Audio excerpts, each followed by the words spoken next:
will not be able to stay home, brother. You will not be able to plug in, turn on, and cop out.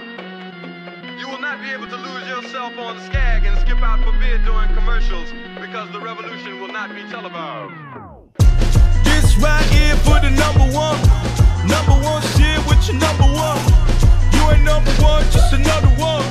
Now everybody saying that they number one. Ring the alarm, the caterpillar keeps firing. Oh, we in the war, where butterflies keep dying. I'm a product of Parker, Lewis, and Kubiak. If I didn't do this, where in the would you be at? See, there's a difference between us. When I spit hit arenas, you would drip from my I eat lions and sip hyenas. You number one when it come to slaughtered mics. I'm trying to be number one in my son and daughter life.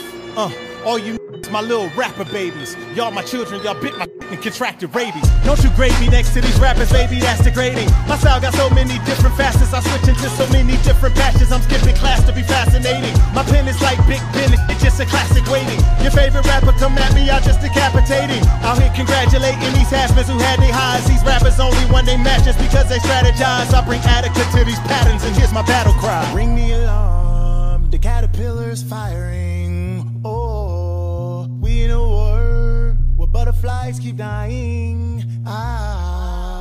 Hey, this right here for the number one shit with your number one. You ain't number one, just another one.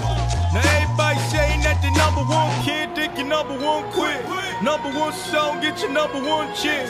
Number one fly with your number one kid.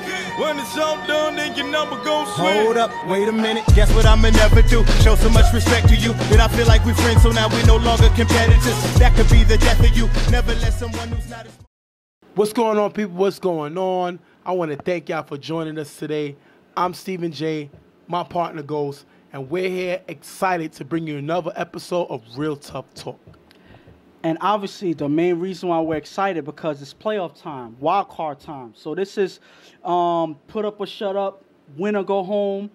All the stakes are on the table, like I said. And this is when the games get serious and everybody has to put everything on the line to make sure that they keep moving forward in the playoffs. And I remember this time of year when I played.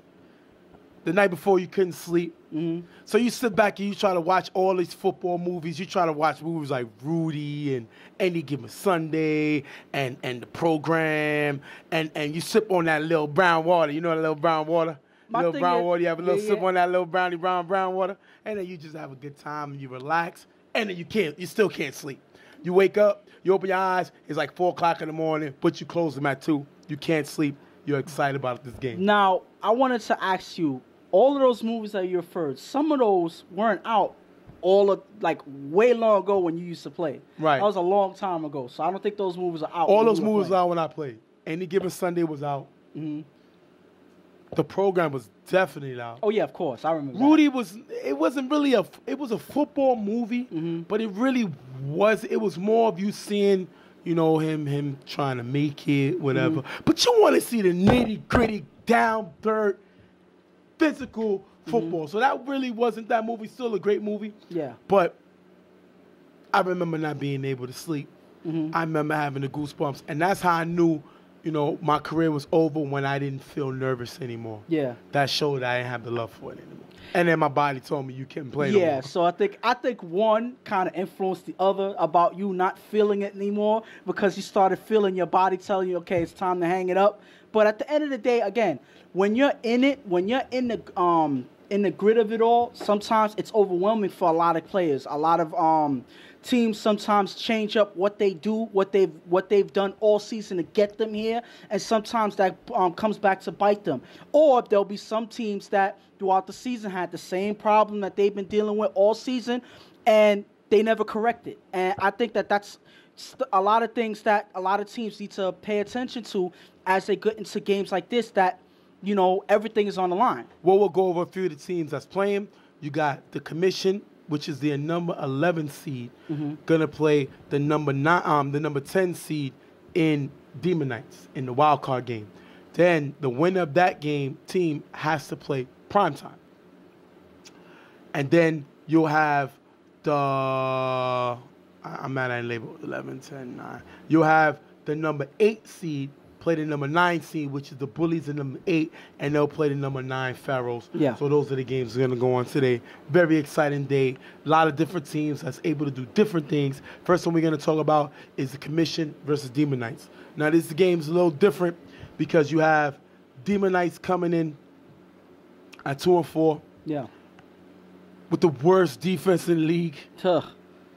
Playing Commission, who come in 0-6 with the worst offense in the league. Yeah. And then you have Demon Knights with the number 9 offense. Yeah. And then you have Commission with the number 9 defense. I think that each team had certain factors that kind of helped them with each side. Like how you said, with the offense on Demon Knights, you had Fish step up as quarterback in a few games and really bumped up their offensive their offensive ability, because by himself he's able to change a game, especially when he's at the quarterback. He's able to keep drives going. He's able to add time to himself. He has a decent arm where he can get the ball where he needs to. So he changes their offense, and I think that's one of the reasons why they weren't worse than what they were this year. And then when you have a team like Commission, even though they had the worst offense in the league, they have some defense competent players on their team. Guys like Ty, like Keon, like Key, like Will. You know, these guys are defensive minded. They can make some defensive plays. And Josh, let me not forget him. Guys that can make things happen. So they can surprise you in any given game. So I'm excited to see these teams face off. Plus, they Commission missed their veteran Herman. Yeah. Who was out a few weeks. He's back now, ready for the playoffs. So that's a big cog, and I think that's the main reason why this team was number 11 in offense. Speaking of Fish, Fish wouldn't throw this game. He's not here this first game. So it'll have to change up their style a little bit. Yeah. And I think with Fish not being here, that gives Commission a big chance to actually steal this game. So we're going to jump into the game really quick. Second down, Jay's going to throw short to Herman, who runs for a decent gain at the 49-yard line. We just talked about Herman. Definitely good for Jay to have this guy back, especially for an offense that struggled. You need all the weapons you can get. Third down, Jay throws it to her in the gap. Too much air under it, knocked away. Last down, Jay throws a receiver in the back, in the gap. The catch is made, but Miguel comes with the hit. He's not able to hold on to the ball long enough. Incomplete, turnover on down. What do you think of the play? Did you think it was a catch? No, I think that he never held on to it as he went down. I think that this is a proper hit by Miguel, getting there right on time. And the thing is, if you see here, he leaves his feet. So right when he leaves his feet, now you have to maintain possession. So by the time he gets down, you don't make a football move. You don't hold the ball as you go down. That is incomplete pass, and that's exactly what happened. That's unfortunate for their drive. Juan is going to get the start for the Demon Knights. Juan with the Wildcat run in the gap for a decent game. So we see Juan comes in for the Wildcat, which nobody in the NFL does that anymore. Yeah. But it's good to see the Demon Knights still got it alive and well. Gio comes in to throw. Juan is just a Wildcat specialist. Gio throws deep to wide. Juan wide open in the middle. Caught in the end zone for the touchdown. X gets the extra point. 7-0. If you look here, both safeties spread out, leaving the middle wide open. Gio exposing them and finds one. And the thing about it is the safeties are so far out that by the time they notices that Juan is cut in the middle, it's too late. He's already down the field. So again, he passes the linebackers here. He gets through the middle. Gio sees that and attacks right there. Gio sees it? Yes, he sees it. So again, it's possible. So again, give it to him. He makes a great throw. He sees Juan open in the middle of the field, and they score a touchdown here. Third down, after a short pass to Josh, Jay throws the receiver in the gap, who runs for a nice game, picking up the first down. I like that about Jay. This receiver dropped the ball last time, but he's still able to show confidence in him coming back for a big play here.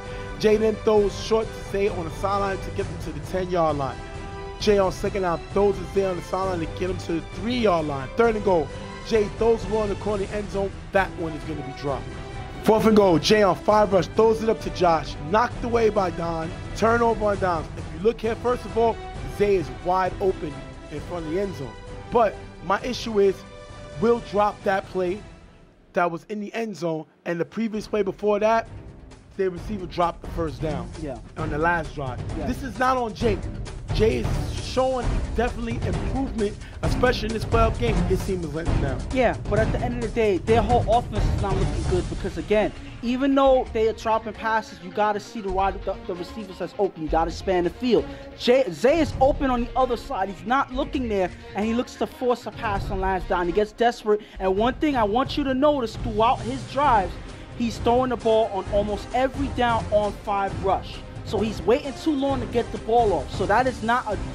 If you can't find somebody by 3-4 rush, you're not going to have a successful offense, and it's showing right here. Demonize gets the ball back. Remember, it's 7-0. Second down, Gio throws to Matt in the gap. That's going to be dropped. Third down, Gio throws to Keyshawn, cut in the middle, almost picked off by Ty. Demonize have to punt. Now, I know we talked about their offense on commission, but they had the number 9 defense. Yeah. Not the way, I mean, it's bottom, but they make stops. Yeah. And this is another great stop by them, being able to shut down Demonize. And we got to remember, Demonize doesn't have the best defense, best offense either. They're 9th, and then that's without Fish. They're probably worse than that. So again, Gio made a touchdown the last drive, but that doesn't mean he's going to be successful every single drive. And the commission is able to buckle down on defense and make a stop here. First down, Jay throws deep inside, opening the gap, caught for a big gain at the 3-yard line. If you look here, Matt trails him, lets him go, looks confused. I like this play by Jay. He finds Ty. Ty's a great play. This kid is developing right before our eyes and made a great play here. Great way for Jay to find. And the thing about it is, when we said that Matt looks confused, he really looks confused. If you see him, he's going back and forth. He doesn't know where to go. Right. And the thing about it is, because he's lost, that's what gave him that big play there. So he has to be on it. He has to not focus too much on one thing or the quarterback. He has to know to guard his area, and he doesn't do that. He's too confused to do anything positive, and that's why they get the big play there. Second and goal, Jay on 5 rush, throws the key in front of the end zone. Way off target, picked off by Don, giving it right back to Demonize. You look here, once again, Jay held the ball to 5 rush and makes a bad throw off target. He's holding the ball too long. He's not a runner. So you got to look and pitch and catch. He's not doing that. Throws a bad interception here. And the thing about it is, if you look here, the way he throws this ball, it's like he's throwing sidearm. Yeah. Every time I see him throw a ball like that, I don't see nothing good happen after that. So again, you have to pay attention. You have to give yourself enough time to make something happen. You see here, which receiver that was? Key. Yes. If you look here, Key is open. But because he made such a horrible throw, he throws it pretty much right to the defense. Yep. So again, that's because he's under pressure. He has to cut that out and get the ball off quicker. Otherwise, this is going to happen for the rest of the game. Juan with the Wildcat run, cuts across the middle for a decent gain. Hopefully the commissioner realizes when Juan comes in, they're going to run that Wildcat. Yeah. He's able to get another gain here. Third down, Gio throws to Juan, cutting on the sideline for a nice gain, pick up the first down. Clock is running. Gio throws to Keyshawn in the gap, runs for a decent gain. Second down, Gio throws to Dennis on the sideline. Almost picked up by Zay. He would have ran this back. Got to hold on to this pick.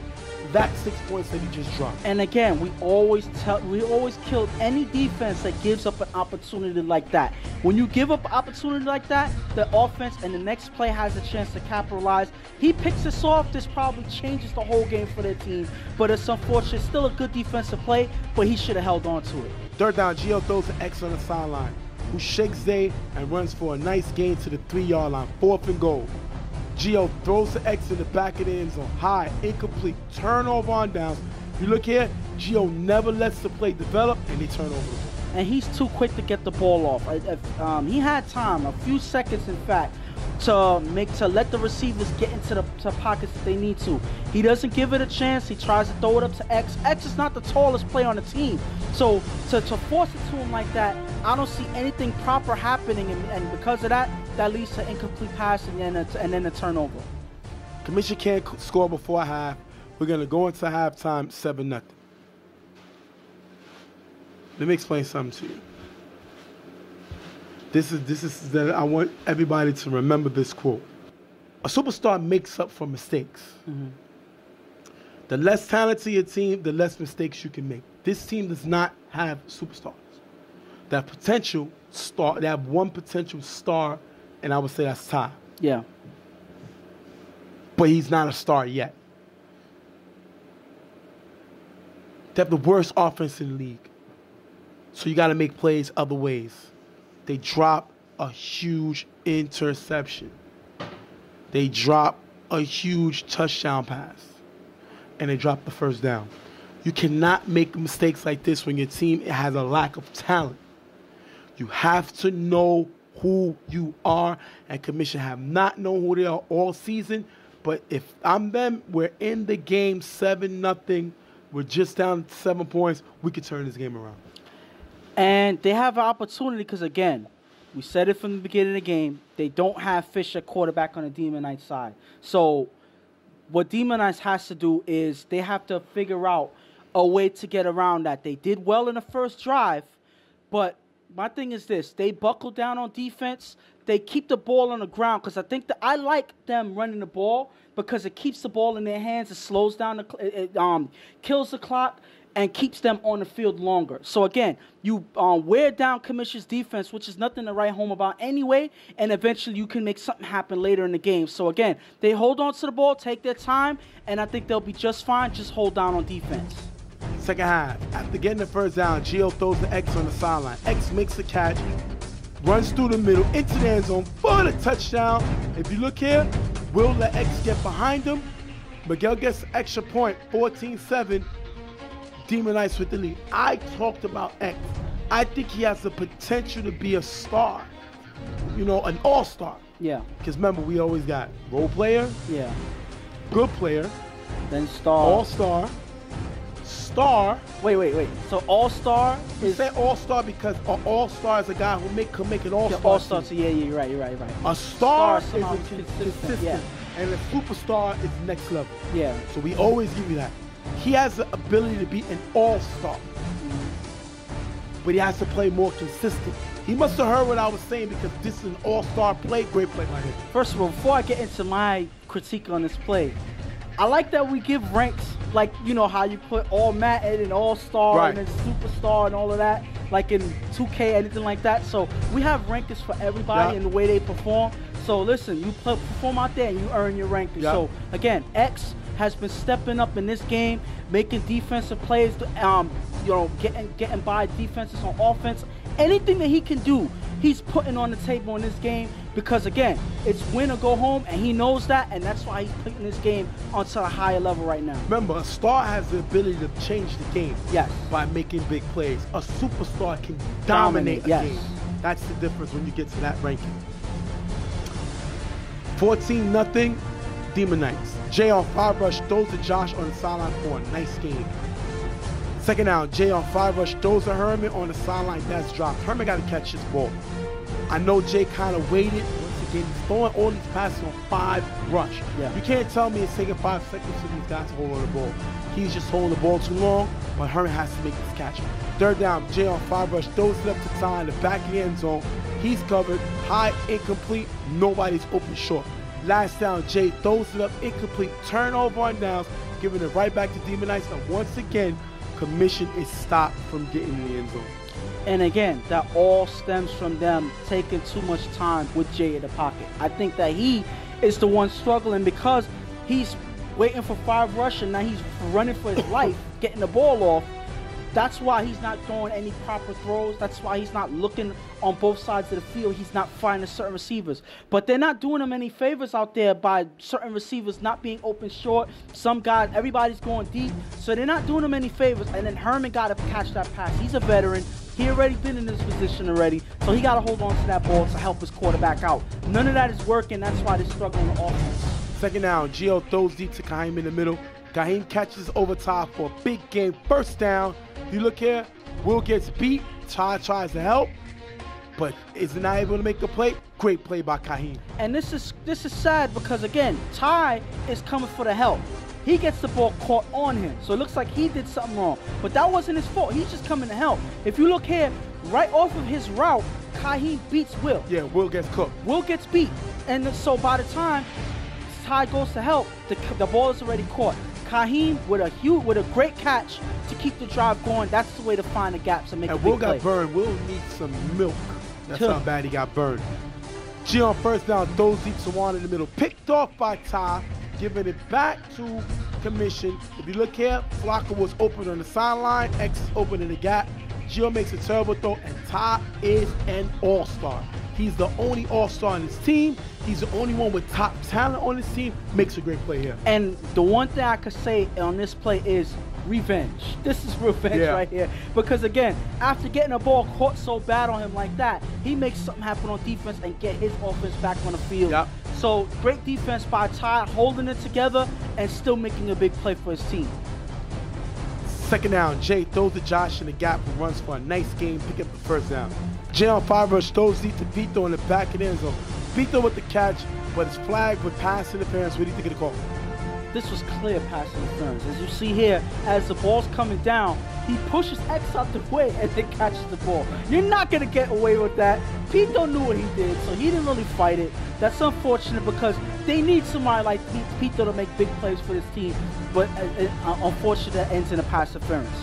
And he got there late. Yes. Had he been there on time, that gives you him and Herman 1-2 punch in the slot.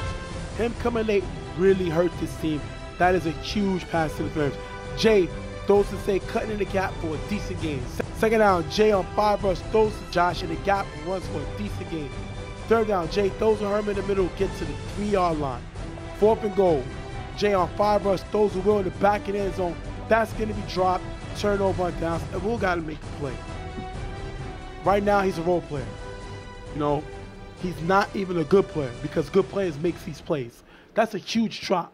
They jump right back in the game with that touch. He's already been cut all day. You have opportunity to turn around. He does it. That's a huge drop. And the thing about it is, again, he hurt them on the defense there in the last drive.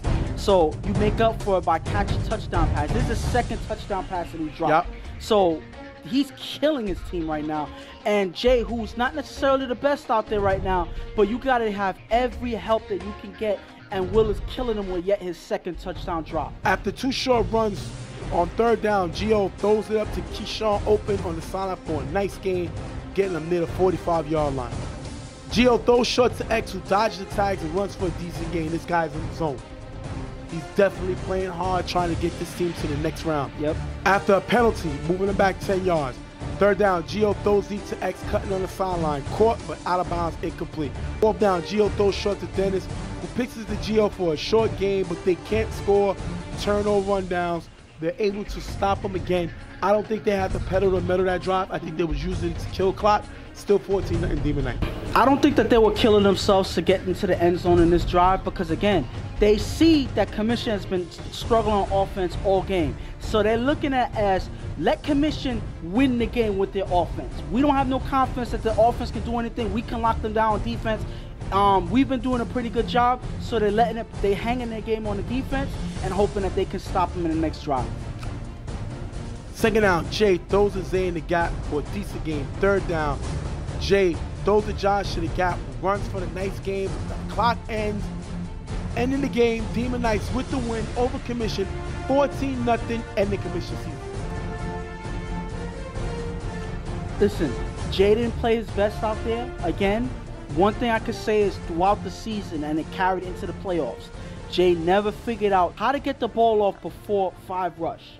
Almost every single play this season, he's getting chased down by the line, by the ball giver. So now you're fighting for your life to get the ball off. So most of the time, you're not going to throw an accurate pass. So you're not doing yourself any favors there. And then in this game, when you have guys like Will dropping 2 touchdown passes, what was the score? Can you repeat it again? 14-9.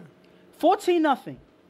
2 touchdowns changes the game. And the pick 6 was dropped. Yes, the pick 6 was dropped, yes. But again, the touchdown passes mean more than the pick 6. I disagree with you. That's what I'm saying. Because again, these 2 passes here should be routine catches.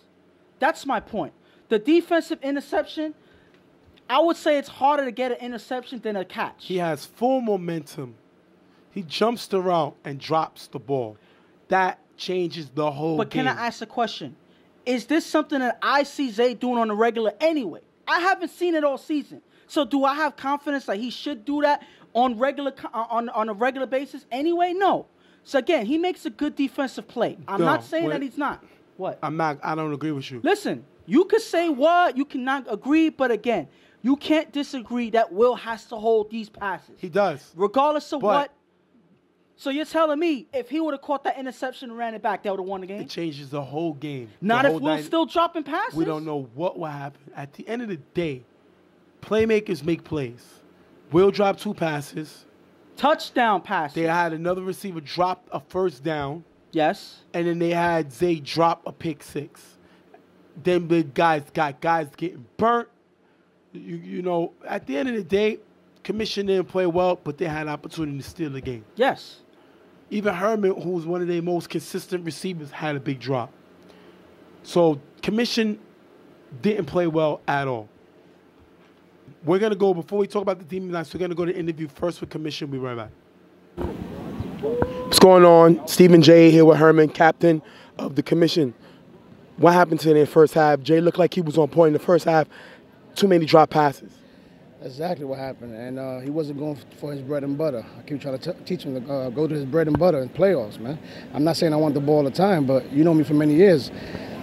Call me Mr. 5 and out, whatever, but I'm always open, bro. You know what I'm saying? So he didn't take advantage of that. He's still learning, but it's killing me, man. What would you say about your defense? Defense kind of held their head the whole season. Today they tried their best to keep it. Offense kind of hurt them. What would you say to your defense? Defense, they need to be a little more aggressive and stop being scared to get burnt. Before the game started in the huddle, I told these guys, let's play zone man, which means after three rush, you grab a girl. They were afraid to play that. We have to be more aggressive on defense. There was a pick 6 that we had that we dropped. There was actually 2 intos that we dropped. There was 2 touchdowns that we dropped. So we shot ourselves in the foot. You understand? And me being a vet is killing me, and it kind of hurts my game because I'm lowering myself to the level. No disrespect to them. What I'm saying is I'm frustrated. I'm not used to losing, especially. No disrespect to somebody's talent, man. You know what I'm saying? So we just got to chalk it up and swallow it, bro. Is it time for the Commission to go to another quarterback? Now I'm gonna ride my nephew, bro. You know, the only way he's gonna learn is by getting his ass kicked. When he gets tired of people saying that he's whack, he's no good. Maybe one day he'll wake up. He still got some kinks to iron out, bro. He showed some flashes this season. He just got to be more consistent. The thing about it is you don't have that much time to wait for him to develop. Exactly. I'm 42, Pop. But I ain't hanging him up yet, though, you heard? All right. We're going to thank Herman for being with us. Yo, thanks a lot. Great bro. season, fellas. All right, bro. We talk. Thank you, man. Appreciate it. All right. You can hear the frustration in Herman right there. He doesn't have a lot of time to wait for Jay to develop. Jay is making the same mistakes. This offense scored 7 points a game, close to 8 points a game. Mm-hmm. They only scored double digits in 6 games. They only scored double digits 1 game. And that was against Bully's horrible defense. No, the Pharaoh's horrible defense. No, it was Bullies. It was the Bully, yeah. So Bullies, it who has the 10th worst yes, defense. So only 1 defense is worse than them, and that's the Demon Knights. Yes. So that was a shootout game. That's the only time they scored in double digits. But bottom line, this team needs to get better. Now, on Demon Knights side, this team was focused, even though they didn't have Fish starting. He didn't make it in time. We're going to go to interview with Flacco. Going to be right back. What's going on? Stephen J. talking to Flacco, owner, captain of Demon Knights. Came away with a, little tougher than should have been game versus Commission, but now you play prime time. What do you got to do differently this game that you didn't do last game? Defense got to be focused. You know what I'm saying? For us to go on to the next day, we should be good. They have the best 1-2 punch in football with Meek and Nas. How do you slow down their ability to go downfield? We got to play tight on them, man. That's it. They shouldn't get the ball not once. We see Fish come. Fish got here late, missed the first game. Gio started. Is Fish going to start this game even though he was late? Yeah, he's going to start. I'm going to let him rock. You know what I'm saying? Fish is, part of the family. I got to let him rock. We need him. You don't think there'll be any controversy with your team being that he came late? Nah, we good. We got him. All right. Guy sounds confident. And bottom line, I did the same thing too. So, we're going to wish y'all good luck. Demon Knights got it tough on prime time. Number 3 scoring offense in the league they play. Talk to you on the site. This is the number 10th seed. They just beat the 11th seed. That's a great game. Yeah. They need to focus on the next round, which is the number 7 prime time. Listen, This was a game that I would just say that they did their job. They were supposed to beat this team. Yes, they were. You know, honestly. Yes, the whole thing with Fish not making it here on time kind of hurt them a little bit, but they were still supposed to beat this team. And they did their job. Now, they need Fish to come in the next game and do his job and bring this offense to the next level. They need that if they're going to keep advancing. Without him, they're not moving further than what they already have right now. So, again, Flacco said that he's going to start. That's their quarterback regardless of what. They're going to ride with him. So, I like the confidence that they have in him. Fish just need to deliver on that confidence, and they'll have a chance. Without that, I think that they're one and done. Well, obviously they're not one and done because they won a game, but they'll be going home. Well, we're going to wrap this one up. Commission, I'm not going to say great season. Competitive season. They fought every game. They came no matter what, and they were ready to play every team. And you got to take your hat off to that, especially their best player, Ty. And I would just label this team pretty much a work in progress. Yep. They're a team that has potential to improve in a lot of different ways. They have guys that are already playmakers. They have guys that's already up and coming. I like Ty and Josh as their two playmakers. Their main playmakers on this team. Then you have a couple of others that's right behind them. So, again, I think that if Jay gets his offensive game together at quarterback, I think that the whole offense will be able to improve along with him. If they could get another defender, that way it allows Ty to play more offense. Yeah. Then you have him, and you still have Pito, if he can get there on time, with Herman in the slots. That is a good offense right there. But they got to get a few more pieces. They got to be able to step up to the next level. We've seen them up, down. Yeah. You know what I mean? So this team has the potential. But the question is, how long do they go with Jay? Is it time to get another quarterback? We've seen them show a little glimpse of talent, but then we also see him with some mistakes that makes him look like a backup.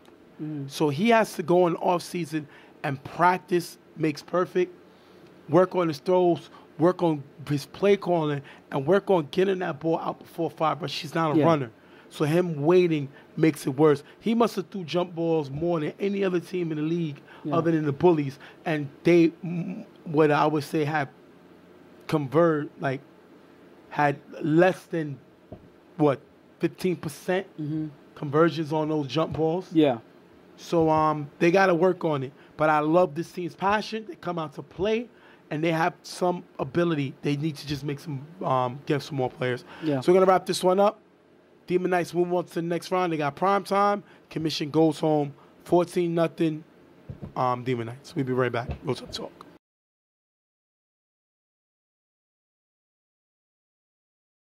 Next game up, you have the number 9 seed Pharaohs versus the number 8 seed Bullies. Pharaohs come in with the 6th highest scoring offense. Bullies come in with the 2nd highest scoring offense in the league. Pharaohs have the number 8th defense. Bullies have the 2nd worst defense in the league. The only team that gives them more points is Demon Knights.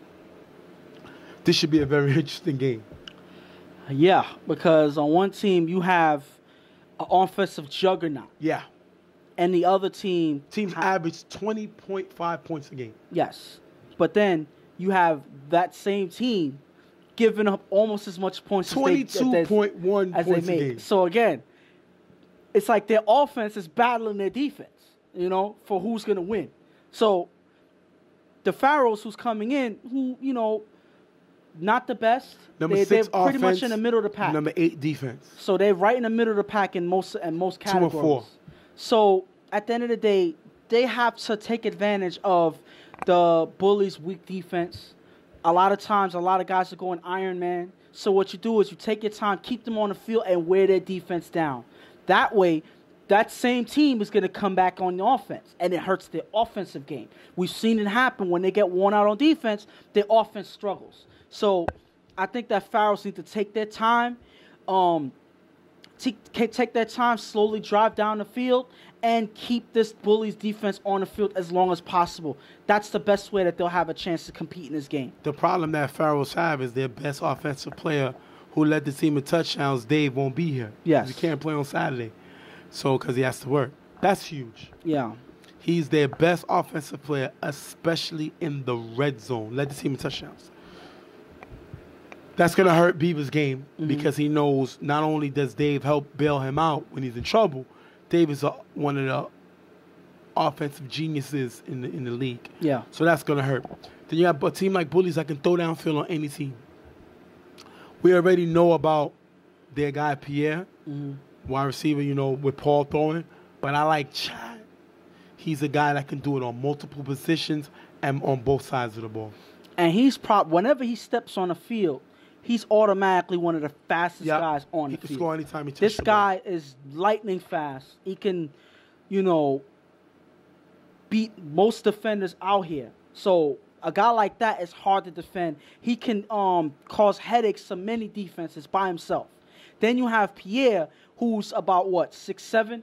So he's already taller than everybody else. And then he has a quick step for a big guy like that. So he's a person that can deceive a lot of defenders out there and make some big plays. Then you have Paul that has the arm to get it downfield to any position he wants. Yeah. You know, and he can run when he needs to. So you have a lot of guys that can make things happen on this team. The only thing is their defense is just as bad as their offense is good. Yeah. So if they're able to keep their offense on the field and their defense not make so many mistakes, I think they have a chance to run away with this game. All right, we're going to jump right into the game. First down, Beaver throws deep to Ty. One-on-one with Remo.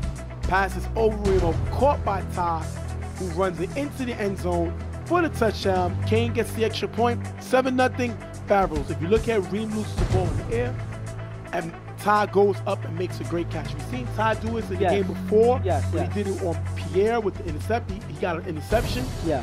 This kid Ty must have an invisible ladder because he knows exactly when to go up top. Hold up. Before we even go any further, I gotta say this. This team is the only team, Beaver's the only quarterback I know that sees Remo one-on-one with Ty. Remo is probably like 5-6 inches or more taller than Ty. And says, you know what, one-on-one, I'm going for Ty. You know, they got the second worst defense in the league. I'm going to take my shots too. But my thing is this, and it's not because of the size, it's because if you look here, the main reason why Ty beats him is because Remo misreads where the ball is landing. Because they're a bad defense. But my thing is this, I'm not going to insult anybody, but it shouldn't be that hard to follow the ball. And he's right there in the right place, but then he misreads the ball, and Ty catches it over him and runs it into the end zone. This is the only time where something like this can happen the way it did. Okay, we're going to jump. But if we look at bad, in the dictionary, it'll be Bullies defense. Picture of their defense. I can't disagree on that. 7-0 Pharaohs. Bullies get the ball. Third down, Paul runs with blocking for a decent game for a first down. Then Paul throws a Chad in the gap for a decent game. Paul with 2 nice passes to get them to the 1-yard line. 4th and goal. Paul finds Mook in front of the end zone for the touchdown. If you look here, Rudy slides over, watching Chad. Leaves Mook open for the touchdown. 7-6. Before we get to the extra point, great play by Mook. And this is Paul and their offense taking what this defense gives them. Rather than go downfield, they're taking this time and chopping down the field. Chad is one person that by himself, you can use him to chop down through any defense. Yep. Then you have guys like Mook and Capo cutting in the gaps, making plays here. When you have a team that can chop down the field, even though they can go downfield, like I said, they can cause headaches on on defenses themselves. So again, right as they give up a touchdown, they're able to score just as easily, and they have 6 points. And they have 6 points on the board. We don't usually show the extra point unless it's something big. Yes. And you're going to see the throw by Paul to the brother Pierre, who makes a great one-hand catch in the back of the end zone, stays in bounds, 2-point conversion, 8-7. Wow. And I got to say this whole play is what's crazy. He goes up, first of all, if you see Paul throws the ball, he's saying in his head he threw it too high. His head is incomplete.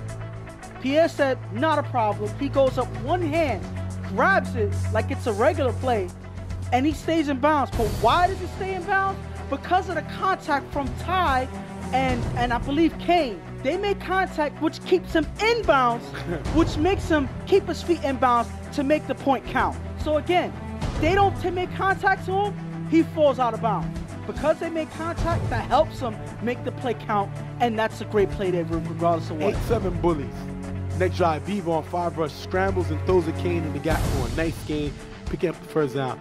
We saw Kane hot in the beginning of the season, kind of cooled off, but showing the ability to make plays here. Beaver on 5 rush, runs on the sideline for a decent gain. Third down, Beaver scrambles on 5 rush, throws it to Jackie, opening the corner of the end zone for the touchdown. 13-8. If you look here, Drell slides over thinking Beaver was running and left Jackie wide open, 13-8. And that's the key right there. Because Beaver's scrambling, it gets certain defenders to step up to respect that. So Drell moves over, anticipating that Beaver's going to run for it, and he moves away from his man in the corner. One thing that a lot of defenses always tell their corners, never leave the corner. That's exactly what Drell does, because he believes Beaver's running, leaves Jackie open in the side in the corner end zone.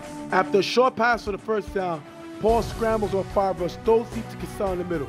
With contact from Time Beaver, Cassell tripped, catches it for a big gain in the first down. Great play by Cassell here. And if you look here, regardless of the contact that he has here, he still tips the ball and catches it as he's falling to the ground. That's the way to stay aware of the play, stick with the play, and make sure you come down with it.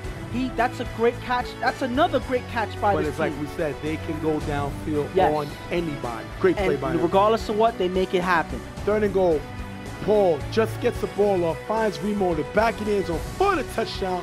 14-13, Bullies take the lead right back. And because of that great catch by Cassell, they're able to score on this drive.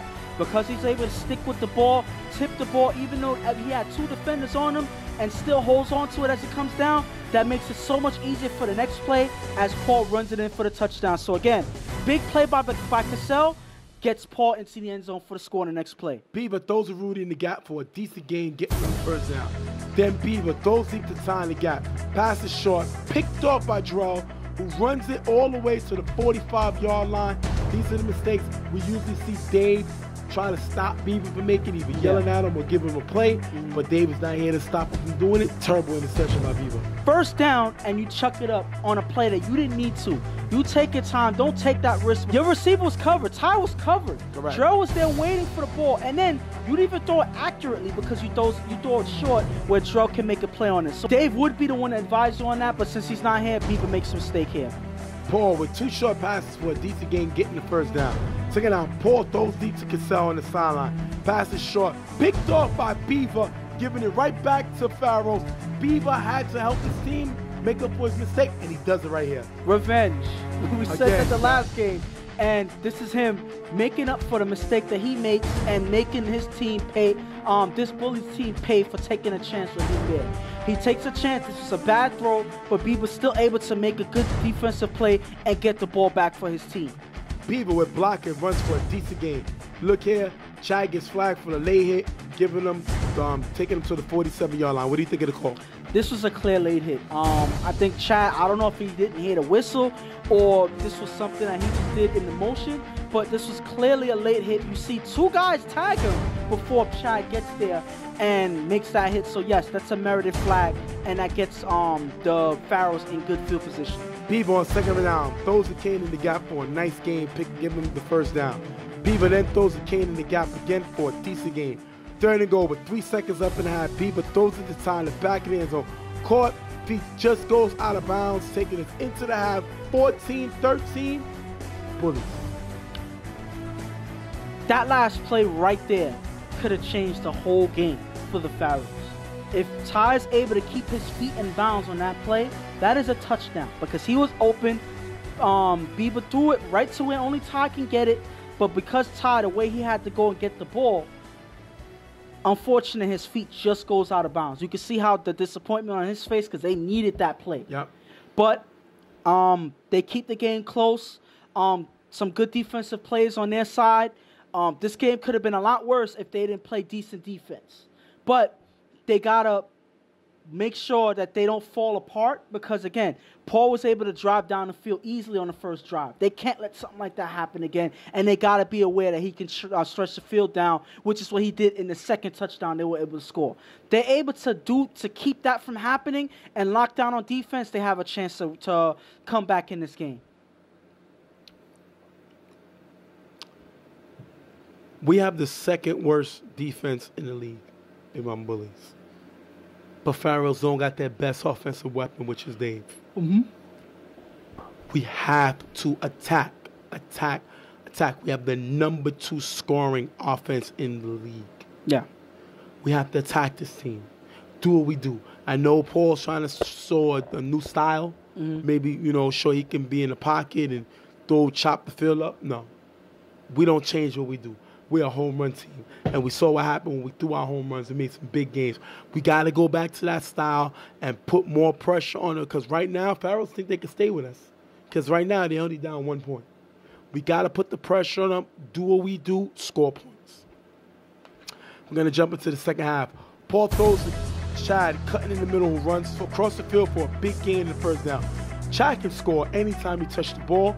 Paul gets on the ball here. He turns it up, picking up a big first down.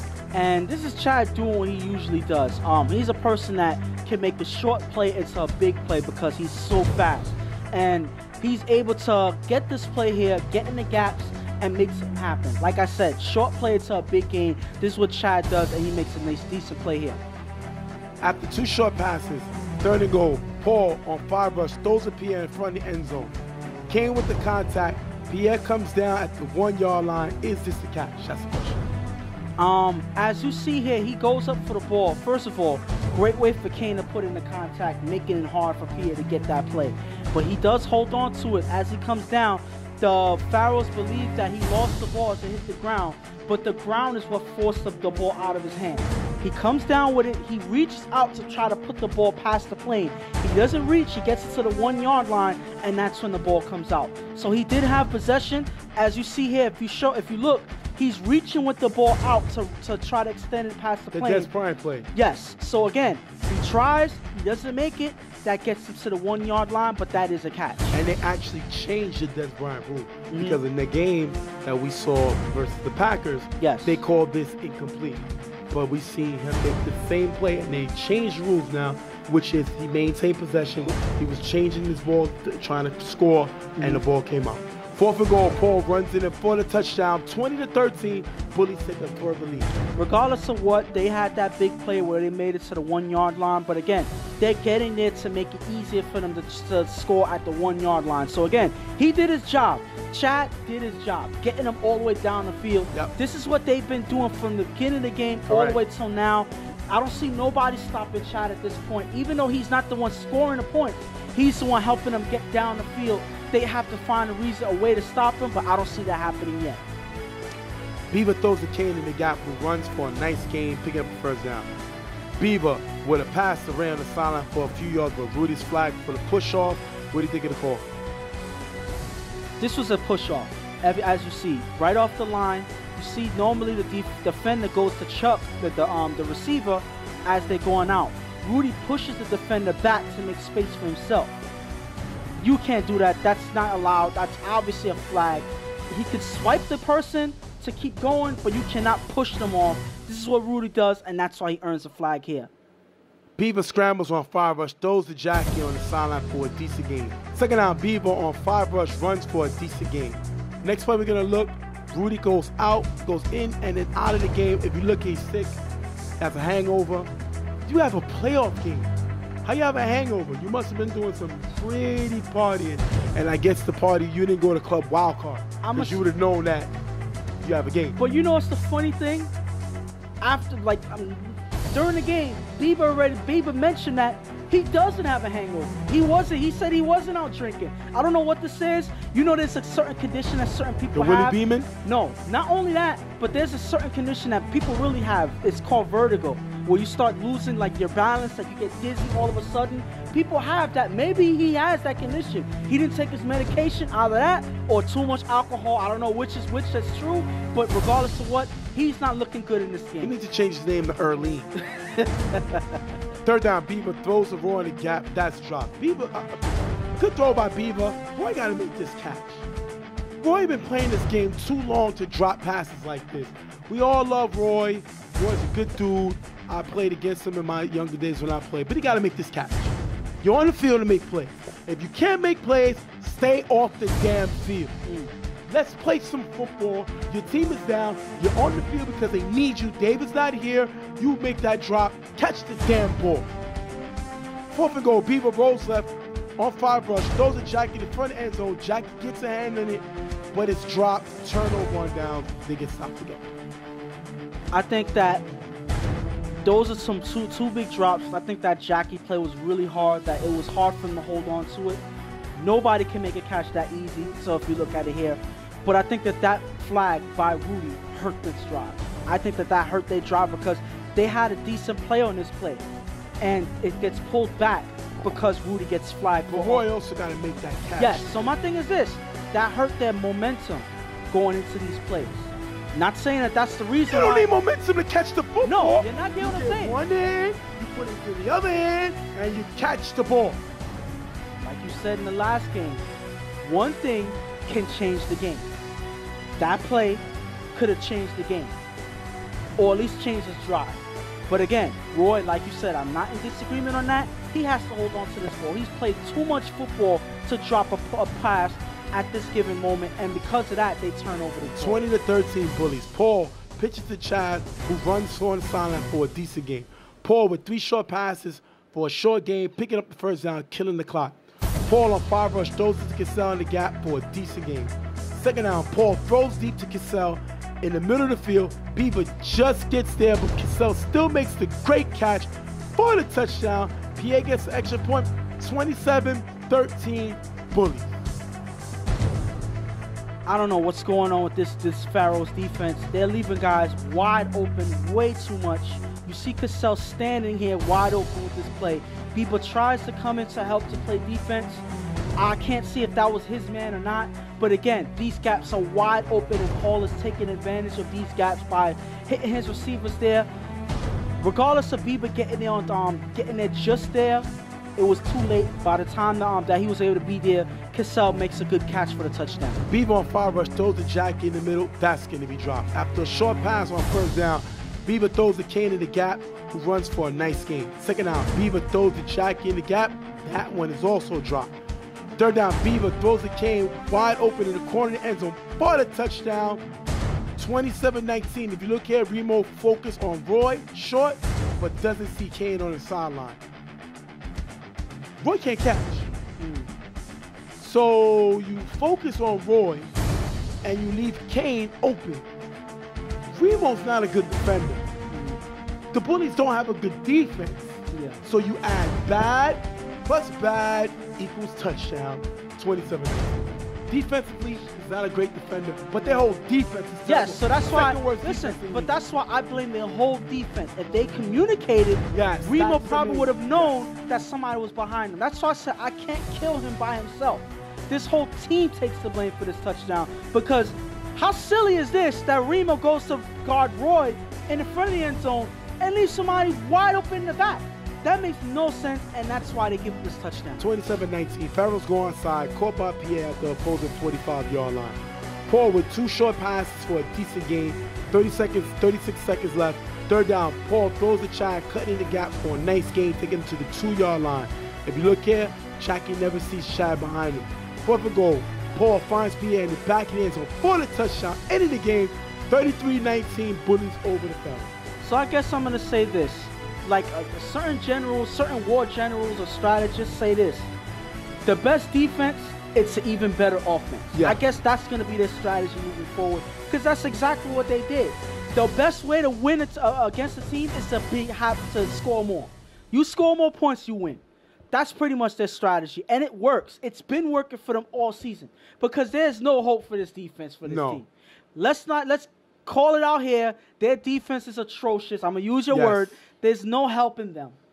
They realize that now. They put up points. They put up 33 points here. That's how you win games. For them. Let's not be delusional. That's how you win games for them. Put up points.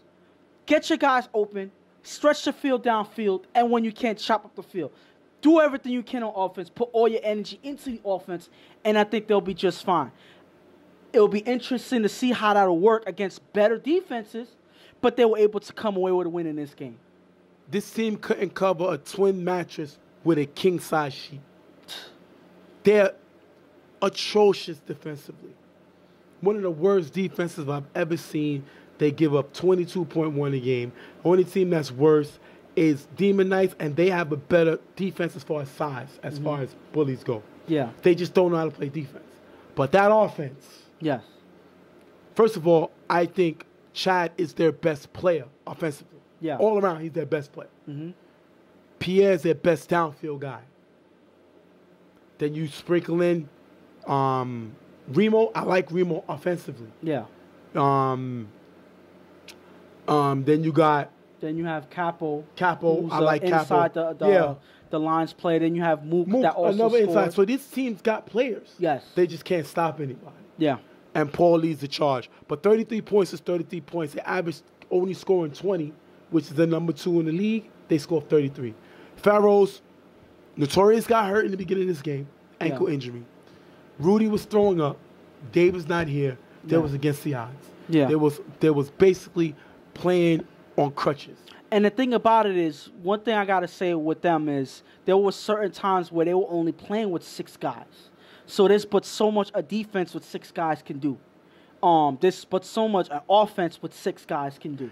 And you cannot attempt to shoot out with the bullies. No. You have to stop their offense. You're not going to win a shootout with them. This team could put up too many points, too many weapons. Beaver attempted to shoot out with them. He scored 19. Hats off to him. But bullies give up 22. So they give up points. You have to find a way to stop them, and they wasn't able to. And that was the problem. I don't think that they had too many people that could lock down with too many of the people from the bullies. Like, I don't see anybody on their team besides maybe Ty, and Kane. Somewhat Kane.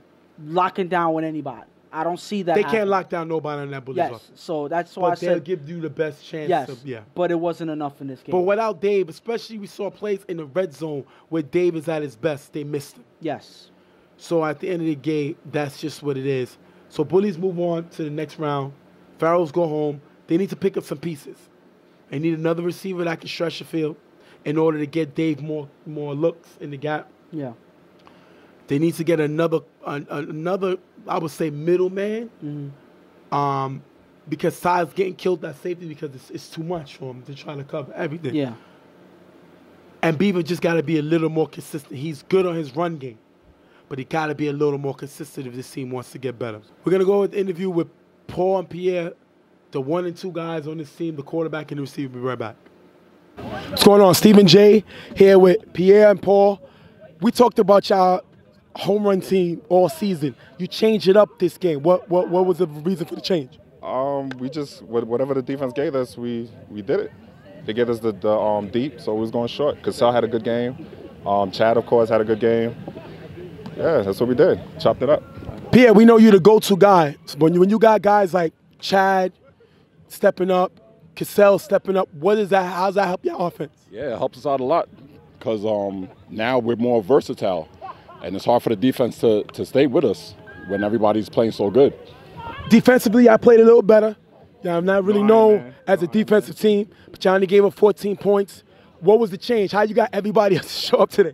We got more people. And it was like, yo, players, we got to get more people. We're going to be all right. Yeah, we watched footage of what we should have did, and we did some adjustments, and it helped us out. We had everybody talk about teams like Storm, teams like Prime Time, teams like who am I saying? Storm, Prime Time, and what's this guy's team name? East New York. I forgot. But nobody really talk about y'all when y'all one of the top scoring offenses, number 2. Do you take that as a little disrespectful? Oh yeah, definitely. I mean, we played Iron Man the whole season. We got a full team now. We compete with everybody. We veteran team. Been here for a long time. All right, we're going. I'm a veteran quarterback, veteran receivers. We ready. Yeah. We're gonna thank the bullies for being here. They ready. So somebody better be ready tomorrow because they ready. See you on the site. They seem confident. I mean, they've been doing it all season. So you got to give him that props there. We're going to go to the interview with Beaver. We'll be right back. Stephen J here with Beaver. Tough loss today. Iron Man killed y'all today, and Dave wasn't here. How difficult was that to keep in the game without those two keys? Well, we put ourselves in this position having to play the wild card game on Saturday. You know, we know how it is with the Saturdays in this league. And it's tough without Dave, it's tough without other people, man, you know, but we got to fight with what we got. And it's kind of been the case all season, you know, playing with a newer team, the Pharaohs. But, you know, the Chiefs were at that point at one time too, you know. So, you know, we're out for a season. It was fun to do this, you know, it was supposed to be with the Chiefs, but, you know, it started up and it was a fun season, man. And, you know, without Dave, these guys balled out and Kane balled out, Ty made some hell of a plays, you know, and I felt like it was three of us sometimes at some points, you know, but these guys made some good plays, man, and it was fun. They changed it up on you today. They didn't really go downfield. Do you think that's what they adjusted to, or y'all was ready for them to try the home runs? I don't know, because they played a good game taking the underneath. Right. I give them that, but we was ready for them to go deep. Right. So I don't know if it's a mix of both, but they played it well, you know, and we made some big stops and but, you know, like you guys said on the show, the 50-50 plays kill us, man. Yeah. And all season the other team's been coming out more with the 50-50 plays, and that's what makes the difference between A players, B players, C players, and all that stuff is who comes up with the 50-50 plays and the 50-50 players, you know. And yeah. We're gonna thank Beaver for being here. Tough loss, good season. Coming up as a quarterback, played really well with a lack of weapons. So we got to give you that. Lack of team, a lot of Iron Man. So we can't wait to see our next season. I said last week too. I said, yo, the Bullies are a sleeper team, you know, and I think they can make some noise. And then it turns out, oh, you guys are playing the Bullies. Man, these guys, but thank you guys, man. Good job. All right, talk to you on the site. Thanks a lot, brother. All right. Yeah. Beaver is a kind of underrated quarterback. He just got to be more consistent. And sometimes he doesn't always make the best decisions out there. Right. And that's kind of one of the reasons why when Dave was there, he would kind of lay into him with sometimes getting on his case, trying to keep him in line, because certain times those bad decisions that people make kills them. So I think that he kind of needed Dave to be there, to be that on-field captain, you know, the person that helps him keep things in place. Because without that, that's when Bieber starts worrying and starts thinking too much and starts going all over the place. And I think that's kind of what happened in this game, especially knowing that you didn't have players consistently in the game anyway. So it just didn't work out in this game. So all right, we're going to wrap it up. Bullies come away with the win over Pharaohs, 33-19. We'll be right back.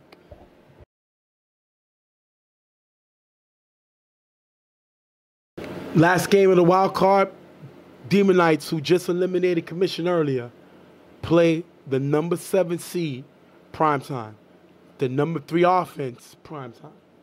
Average 19.8 points a game. Only the Bullies and Storm score more points than primetime. And that's because they have two guys who are probably two of the best offensive players in the league. Right. Both of them hand in hand, which is Nas and Meek. Meek had a better season than Nas, but that doesn't mean that Nas didn't play at a high caliber throughout the season as well. So when you put these two guys on the same offense, smash and dash. Yes. Well, you said crash and dash. Wait, let me say it over. Crash and dash. So when you have these two guys on the field, there's but so much defenses can do to lock down on both of them. And then you have other options like Pret, you have Pig, you have Quick, you have Strag, you have Lefty, you have Abo. All of these guys that can get open in gaps and, you know, make things happen.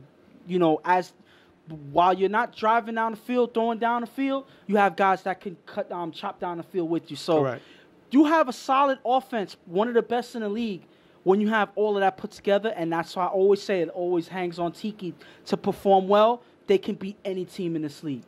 It's going to be interesting to see what they could do. And like you said, it all comes down to Tiki. Problem is, this primetime team has lost their last 2 games. Yeah. Tiki has thrown multiple interceptions in those last 2 games. I believe he has 5 interceptions in those last 2 games. Don't quote me on that. But I think he has.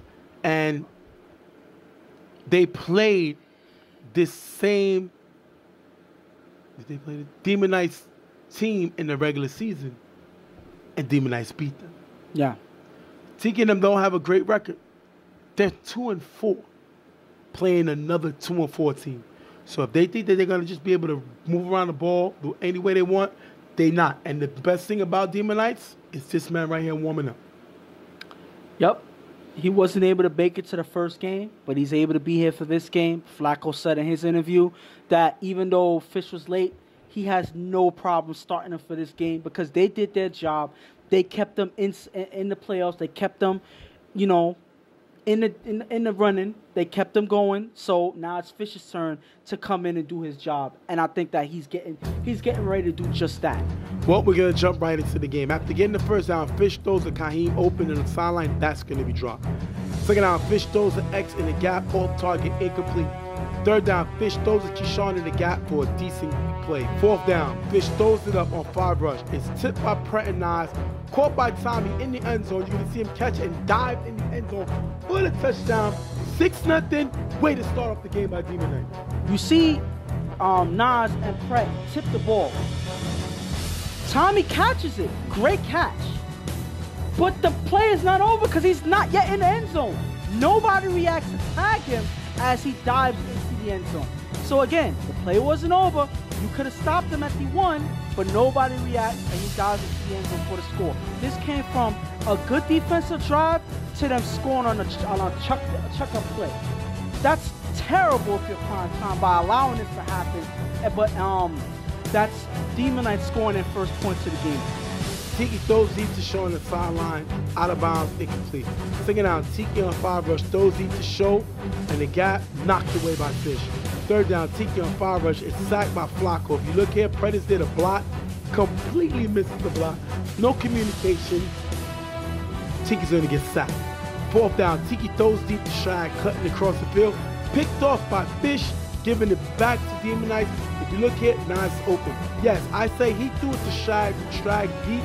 Shag is not an offensive player. He's a defensive player. I don't know what Tiki thought. I don't know what Tiki saw, but he didn't see Nas who was wide open. That was a bad play. That was a terrible drive. Yes, that's what I was getting to. Don't cut me off. I was about to say that. I get a little Yes, but I'm saying that was a terrible drive. So I can't look at that one play and dissect that one play and say that's why they got stopped. If you look here, incomplete passes galore. Then if you look here, Tiki gets sacked. I think that this is more definitive on why this drive failed than the incomplete passes. Because if you look, Pratt is blocking.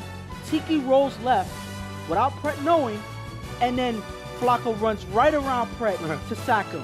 But Pratt's not an innocent party here because Pratt, by the time Flacco's rushing in, it seems like he was checking his phone or he was sleeping at the wheel because he doesn't react at all. And by the time he reacts, Flacco's already getting a sack on Tiki. So I think that was a definitive play to show why their drive failed and it leads to a turnover. Second down, Fish throws a G on the sideline, off target, incomplete. Third down, Fish throws deep to Juan in the middle, knocked away by Pratt. Demon Knights have the punt. Great stop by Prime. They make up for it by playing solid defense. This was what they were supposed to do on the first drive. They locked down on the first 3 plays. They make Fish punt the ball. I would have advised Fish not to catch that interception on this last play where he caught the interception. But because he caught it, that gave them worse field position than they could have had. They would have been on the opposite. They would have been on the opposite side of the field with good field position. But because they had to struggle driving down the field, it leads to them forced to punt. After 2 short passes for a decent gain, Tiki throws to Meek, cutting in the middle for a decent gain, picking up the first down. Nisi then throws a 9 in the gap for a decent gain. Second down, Tiki throws a Pratt in the middle for a nice gain, getting him to the 1-yard line. Tiki's moving the ball. He went to 2 of his big weapons, and they help guide the drive to get him to the 1. Third and goal, Tiki runs it in for the touchdown. 6-6, they tie the game right back. Not always needing to chuck up the ball to his 2-star guys. Use your guys, to get you down the field, but then also use them as decoys to get your other guys open. If Tiki's able to do this and take his time, he'll be able to score a lot easier than he has in the regular season. Fish with 2 passes to X in the gap for a decent game. Third down, Fish throws to Tommy, cutting in the middle for a nice game, getting him to the 5-yard line. I like Tommy. I think Tommy brings a lot to the table. He's very underrated with ability to make big plays. Great play by him. Fourth down, Fish on 5 rush, rolls right, turns on the sideline into the end zone for the touchdown. 12-6. If you look at this play, Shrag runs outside, giving Fish the running lane for the touchdown. Strag is a smart ball giver. He's better than this. He's one of Primetime's all-time leading ball giver. He can't make these mistakes. You give a guy who's faster than you the lane to run, and that's exactly what he did. But I'm going to do something that, you know, I'm going to look at this play here. I'm going to say that it's not really Strag's fault. It's not all Strag's fault. Okay. Anyway. Because if you see here, him or Bo was planning on rushing on both sides. Right. So, a Bo has Strag rushing on the other side. Yep. And then fake like he's rushing in, but then a ball drops back to the receiver. Here, I believe that's Gio. So Strager's already committed to running on the outside, thinking that a ball is going to rush on the inside. But because a ball drops back, it leaves Strager on the outside already beat by Fish. Nobody steps up on the sideline, and he runs in for the score. So again, that's not all Strag's fault. This is just the whole defense not paying attention to the circumstances of this play, and because of that, Fish is able to run in for the score. But as you remember, out of 11 teams, Primetime had the number 7 defense. Yes. So they don't have a great defense. Nothing to write home about. And this is the mistake that they make. Second down, Tiki throws a press, cutting in the middle, knocked away by Tommy.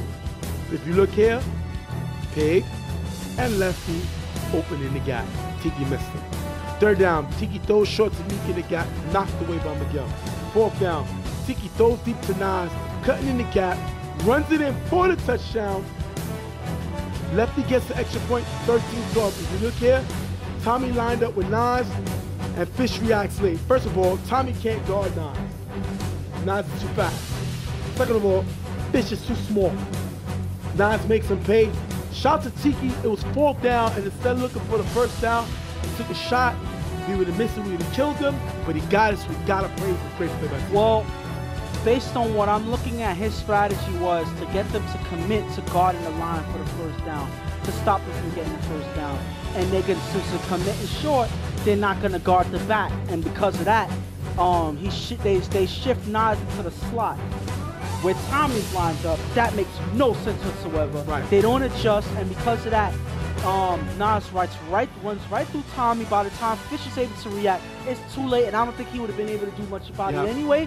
Tiki was able to get it to Nas in the middle of the field where he runs in for the touchdown. I think that was too easy, and that was him catching their defense off guard. 13-12, prime time. Fish throws short to Gio, runs for a decent game, picking up the first. Last play of the half, Fish throws it up, knocked away by Show, taking us into the half, 13-12, prime time. Primetime started off slow. They made a lot of mistakes in this game, but they make this a viable game where they can be taken, where they can say, well, we still have control of this game. As long as we kept this momentum and go into the second half, we can make things happen in a second. But they can't make the mistakes that they made in the first with the tip touchdown and them letting Fish run on the sideline where Strike gives them the inside. These mistakes they can't let happen again. I think that they're looking at as these are mistakes that they're not going to let happen. Hopefully they can honor that by playing better in the second half. But I think that their offense is stepping up. They'll be just fine if they keep this momentum. We could beat this team if I'm Demon Knights. First of all, we heard guys upset with Tiki during the first half, arguing with Tiki and not getting the ball. So we already know we got them in their feelings. That's one. Number two, we showed the ability to score on them. They have the number 7 defense in the league. Nothing to write home about. We can put points on them. We just got to make plays when they come available to us. We can't force plays. We got to make plays, and we can surprise everybody and win, which won't be a big-time surprise because they're 2-4 just like us. And we beat them in the regular season. Tiki on 5 rush throws a Pig in the gap. Nice game, picking up the first down. Tiki has to keep Pig involved in the offense. He's a big cog in that offense. He's a big-time tight end in that offense. Got to find a way to keep him in the game. Tiki throws a quick on the sideline to get him to the 5-yard line. Wow, Quick still plays on this team? We haven't talked about him in a few weeks. Tiki finds him. The guy's a big target. Got to know where he's on the field. Great play by Tiki, finding him here. During a free play, Tiki throws a quick in the middle. Knocked away by Matt, but it's a penalty offsides on the giver. Give him a replay of the down. Tiki finds Shaw in the back of the end zone for the touchdown. Meek gets a 2-point conversion. 21-12, prime time. And Tiki's starting to finally get more guys involved. You heard Pig's name on this drive here and this catch. You heard Quick's name amazingly with this catch on the sideline. If Tiki does more of this, if he was able to do more of this in the season, they probably would have had it ended the season a little bit differently. I think because Tiki focused too much on certain people, they made their offense weaker. Yes, I don't have to say the name. But again, you get these guys into their offense, it makes their offense that much more dangerous. They showed here with them helping them drive down the field, and it gets them to another touchdown here. Right now, they're up 9. After getting the first down, Fish throws a Keyshawn in the gap for a decent game. Second down, Fish on 5 rush, gets past Shrag, runs for a decent game. Shrag can't stay with him. He's too fast. Shrag is taking bad angles. I don't know if it's footwork. I don't know if he's throwing ice skates. He can't keep up with Fish. Maybe he needs to throw something to trip him up or something because this guy looks pathetic. Third down, Fish throws to Keyshawn, opening the gap, who runs into the middle of the end zone for the touchdown. 21-18, if you look here, Pig was left guarding 2 in the front. 9 stay in the back guarding no one. Fish finds him. And if you look here, during the play or after the play, you hear Pret arguing with Pig, saying that, oh, he should have grabbed him if he saw him running. Why did he leave him open? All of this stuff. They're arguing with Pig. But I think Pig is in the right in this argument. If I'm assuming what they're arguing about, Pig is in the right in this argument because here, if you look here, Pig is doing his job. He's pointing out the guy to the sideline for Nas to step up and pick up. Nas never reacts. He stays in the back. By the time Nas does react, Pig can't react on his guy. By that time, I can't kill Pig on this play. Pig is looking and seeing who's open, where to, directing where Nas needs to go. Because Nas is not a person who has good communication on defense. Right, meaning he doesn't talk. He doesn't talk at all. So because of that, he doesn't react. And that's what leaves Pig with no choice but to leave this guy open and to respect the guy on the sideline, and that's what leaves Kaheem with the space to score. 21-18. Prime time's only up 3. Remember, they were up 9. Second down, Tiki throws deep to Meek in the middle, passes off target, X with a great one-handed interception, giving it back to Demon Ice. What the hell was Tiki thinking of this? First of all, it's not that what he was thinking was bad. I'm going to tell you right here. If you look at this play, Meek had a step on X. He beat him. But then if you look here, Tiki with a horrible pass. It's one of those plays that when you watch a pitcher pitch in a game and you see the pitcher react like he knows it's a bad pitch, knowing that it's going to be hit for a home run before he even releases the ball, that's exactly what happened. Second down, Fish goes to bat on the sideline and runs for a nice game. Fish with 2 passes to Gio for a nice game, getting him the first down. Second down, Fish throws him down on the side for a decent game.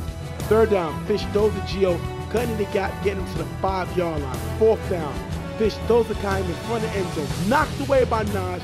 Turnover on downs. If you look here, Fish threw it too early, and that was a huge stop by Primetime to shut down Demon Knight's momentum. Yeah, but I think Fish kind of got ahead of himself in that drive. Yes, X made a good play, a great play with that interception, but you have to take that to your advantage. You gotta, make something happen with that. And I think that as he got to the end zone, he kind of got overzealous with his throw. He could have took his time. One thing we know about Fish is he's able to buy time with his feet by himself, and he's been getting past strike all game. Correct. So why rush himself to throw it now? I don't think that he needed to, but because he rushed, he kind of didn't give himself a chance to get a better target, and that led to the turnover here. Tiki throws to Meek, opening the gap for a nice game. Third down, Tiki throws short to Shag in the gap for a short game. Primetime punts. If you look here, Tiki's talking to the team on the sideline. 1, you're up 3. You gotta go for this first down. Because if you don't get it, you still got timeouts. Yeah. I heard somebody said, and I heard very close, Tiki asked the team what they wanted to do. Do y'all want to go for it, or do you want to punt? You're the owner of the team. Yes. You're the quarterback of the team. Yes. Tiki got scared there. He was scared. And I'm going to tell you this, and pretty much you said it, you hit the nail right, you hit the hammer right on the nail, pretty much. The thing about it is, Tiki, like you said, he's the owner, he's the quarterback. he's pretty much every form of leadership on his team. And he asks his guys, what do y'all want to do? Which shows that he wasn't even confident in his own ability. He was scared. Yes.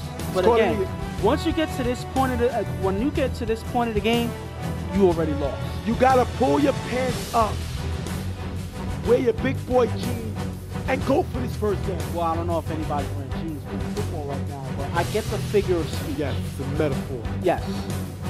Bottom line, they end up punting the ball. Fish throws to Tommy in the middle, and that one is dropped. Second down, Fish throws to Tommy cutting in the middle, almost picked off by Pratt, but Pratt gets called for the pass interference.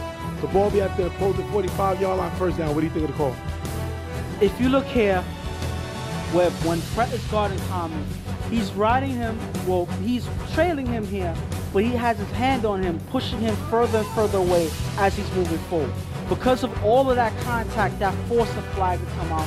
If he would have let him go, maybe the ref would have held this flag. But because he kept going with the contact as he's running for the ball, the flag came out. That was that's a pass interference. Definitely. After that. So again, he merits a flag. He's standing there like he's surprised. Listen, everybody in the park knew. That was a pass interference, and that was one point where they did not need the pass interference to happen, because that gave Demon Knights the first down. You technically bailed them out on that play. Yep, remember they're down by 3. Fish throws to Kaheem in the gap. With nice blocking from Gio and Tommy, Kaheem runs all the way to the first down. I call Gio the wall. This kid is a great blocker. And Mr. Tommy is Mr. Do-It-All. He does whatever it takes for his team to win. They both put on blocks, get him into the 5-yard line. Third and goal. Fish finds Kaheem in the corner end zone for the touchdown. If you look here, Meek lets him go because he's watching the quarterback. They get the extra point by Tommy, 25-21. Demon Knights take the lead. Horrible defense all around. And I think right here, Meek thought that there was somebody on the sideline, not realizing that he's a sideline. Yeah, Meek is a bad defender. And I'm going to tell you this. He was the only person left on that side. Yep. So, y'all guys got to communicate. If somebody's going to be the definitive corner, they got to stay there. It looks like nobody made that decision. Meek slides over to this side, pushes his guy off. Not really pushes his guy off. He feels where he's at, but then lets him go. Who else is going to pick him up but you? Because you're still busy watching the quarterback, you don't see that. You just left the one guy open for the touchdown, and then you react afterwards. That's clearly Meek's fault. Shows that that's why he, among other players on his team, are not good defenders at all. And that's why he gives up the easy touchdown. He pretty much gave them the touchdown that play. Primetime is chasing. 25-21. Gotta score. Nas runs a kick return all the way to the opposing 45-yard line. 29 seconds. This kid is dangerous. He's a star in this league right now. Yeah. He's not on the superstar level yet. This kid is a star. Great return by him. Tiki throws a shag on the sideline, off target, incomplete. Took it out. Tiki throws it up to Meek in the end zone. Knocked away by Don and Fish. Why did he go for a bomb on second down? I have no idea. I'm pretty sure if you look, there should be certain guys open short, you know, helping him drive down the field, at least on the sidelines. He's not looking for them at all, and he throws it down the field, which leads to another incomplete pass. Third down, Tiki throws it up to Nas, and he got picked off by X, runs it all the way to the end zone for the touchdown. End the game. Demon Knights 31, Primetime 21. Primetime's going home. And I'm going to say this right now. Demon Knights. Yeah, you talk about them because I want to talk about Primetime. I get it. No, I am. Yeah. But I just want to say my one thing. Demon Knights win this game. They did everything that they were supposed to. But I just got to say one thing. Say thank you to Tiki for this game. I got to say it. Because Tiki gift wrapped this game for them. Yeah. They had this game over. When they went up 9, they had the game over. Yeah. Right then and there. All they had to do was hold on defense, kill the clock, they win this game. They did everything wrong after that. But Tiki was the one that gave them multiple opportunities to come back in the game, and then he hurts himself on offense. He gave X that opportunity to make the great interception by throwing that horrible throw. Then, this drive here, he had the opportunity to drive down the field, you know, look for the sidelines. He doesn't do that. He chucks up multiple passes downfield to somebody who's double covered. So that's you just giving up. When you asking your teammates, hey, Do you want me to go for it or punt? That's you giving up the game. But again, enough for me on prime time because I know you're ready to kill him. I had enough of that. I got to give Demon Knights their props in this game because when they were able to make plays, they made plays. When you have X helping them on offense with some big plays, when you have him diving, making great one-handed interceptions, he did that. When you have Tommy being away on a tip on the first drive, diving and diving into the end zone after making the catch. When you have Fish taking the time to find the gap to run into the end zone, he does that. When you have Tommy and Gio, when Kaheem is running down the field, they block. They do that. So everybody steps up and makes a play for this team. When you have everybody stepping up, Flacco making that big sack to help them stop them on that prime time on that drive. Everybody on this team performed on this team and made something happen. And I think that this team is why they won the game. Shout outs to them for winning this big game for themselves. Tiki got to retire. He had a good career. Nice run. If he's going to quarterback, he can't run the team. Mm-hmm. Doesn't work.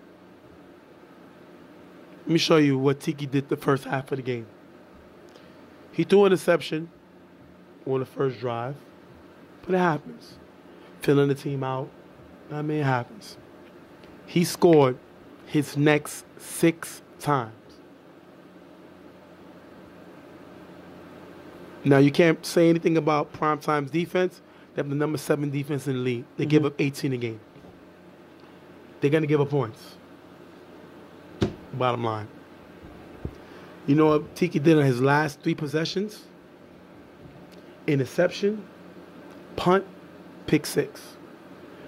They were up 3. They were up 9. And Demon Knights scored.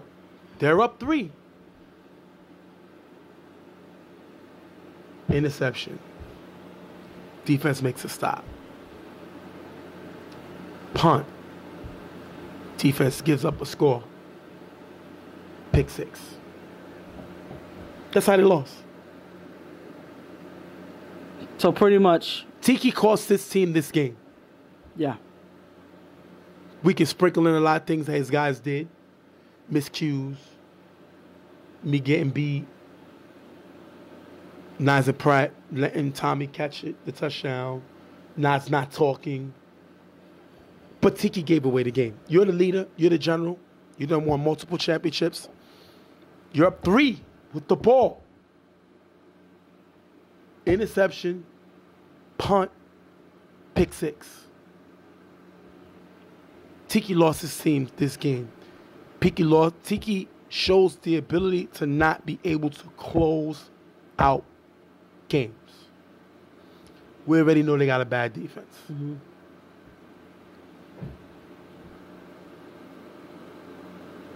Fish killed Strag. Their running game killed him. Yeah. Primetime's the better, talented team. Yeah. They should be embarrassed of this loss. This loss was atrocious. Mm-hmm. Tiki's play in the second half was blasphemy. The worst I've ever seen a guy with his intelligence do. We're going to go to the interviews where you see. Let's just go to interviews. First, we're going to go to Demon Knights interview. No, people, Stephen J, real tough talk here with the Demon Knights. Let me speak to Fish first. Fish, came late first game, saw that your team won. What did you think when you was ready to throw and you knew it was prime time you was facing? Automatically, I knew we was going to win. I mean, at the end of the day, I believe in these guys believe in me, and that's all that matters. At the end of the day, if you don't believe in each other, nothing's going to matter, you know, and this football stuff, when it is a team, you know, you can't do nothing by yourself. And when you believe in one another, that's what happens, and this is what shows. Defensively, we see you make a few mistakes. We seen you pick off a ball that you should have knocked down. And we see you drop a pick that you should have picked off. But you held your head. but you know this is the number 3 scoring offense. You wasn't worried that those mistakes may come back and bite you?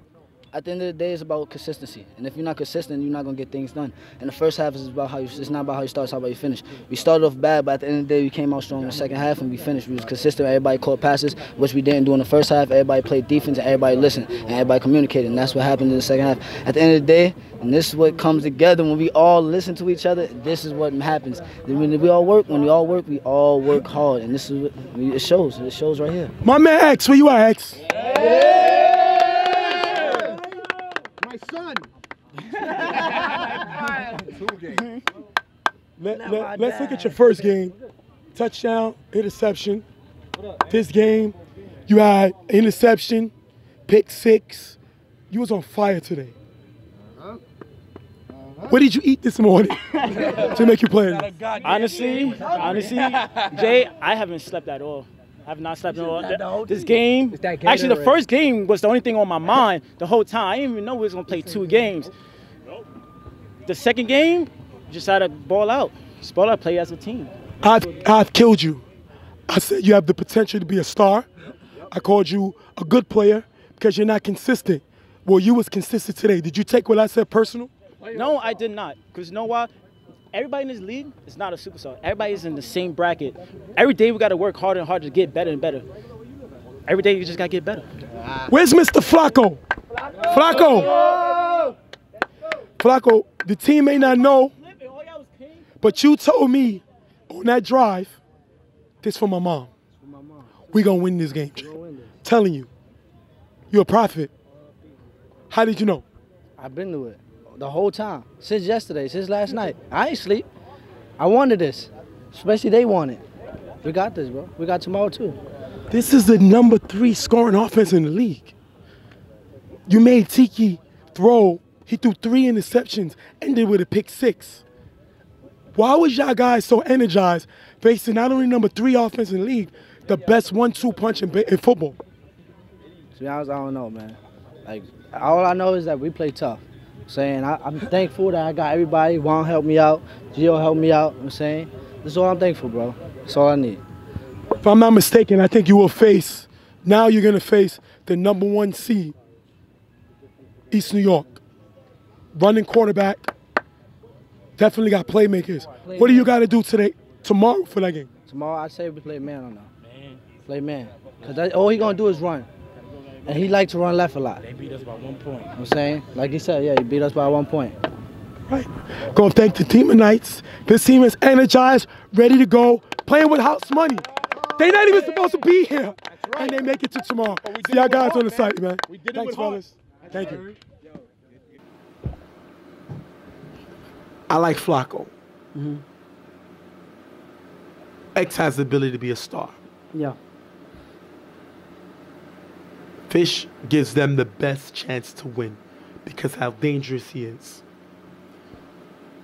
We're going to go to Tiki interview, and then we'll go to his other guy's interview. What's going on? Stephen J. here with Tiki, quarterback of primetime. Was this an upset? Of course. Of course. There's nothing else to say. It was an upset. We the law people the highest seed. We were supposed to win. 3 interceptions. Ended the game with a pick 6. A lot of jump balls.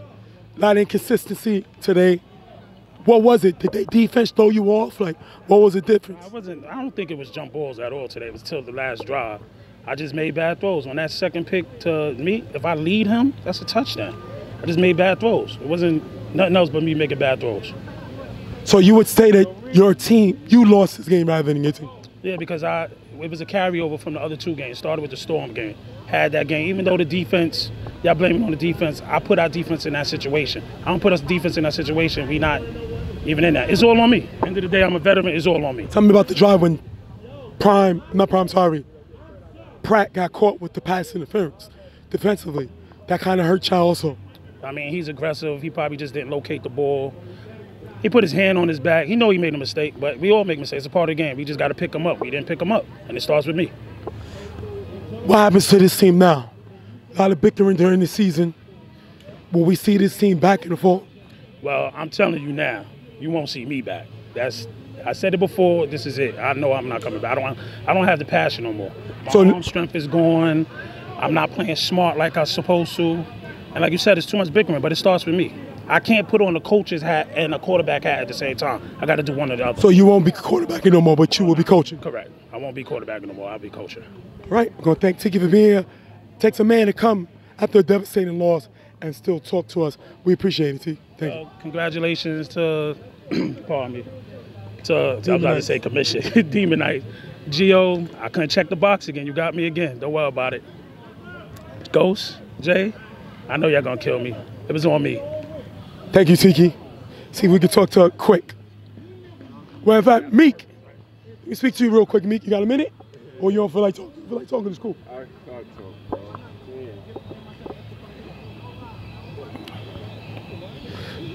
Ready? Yeah. Here with Meek, free safety, wide receiver, prime time. Did you come in late, hurt this game? Seemed like you wasn't here on time. They was able to score, get a little momentum. It was only down 7-zip or 6-zip. We scored right back. Me coming late didn't do anything. We still had to play a whole rest of the game. I missed one drive. How was this team able to put up 31 points against y'all? We'll take away the pick 6, but they still was able to put up points. How was that possible? Missed lapses on defense. By the whole defense, we just wasn't paying attention, wasn't ready. A lot of your guys feel because of all the attention you get offensively, Tiki missed other guys. Do you think that's true?